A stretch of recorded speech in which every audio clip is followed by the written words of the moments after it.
All set na ang hanin ng Commission on Elections o COMELEC Dagupan sa magaganap na filing ng Certificates of Candidacy o COC na mag-uumpisa sa Lunes, Agosto 28.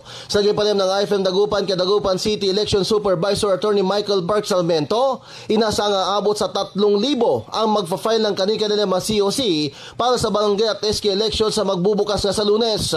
Anya, hindi na sila naglagay ng schedule ng mga barangay na magtungo sa COMELEC office upang mag-file dahil 30 isang barangay lamang naman ang sakop ng lungsod. Samantala, umaabot naman na sa 600 ang tinanggal ng COMELEC sa voters list sa iba't ibang kadalihanan kung saan umaabot pa din ng 141,000 ang registered voters sa Dagupan City na kwalipikadong bumoto sa magaganap na eleksyon. Kasama na dito sa IFM Dagupan, reaching millions nationwide and worldwide for more than 70 years. Ito si Idol Bad Sagtalaw, Tatak Armen.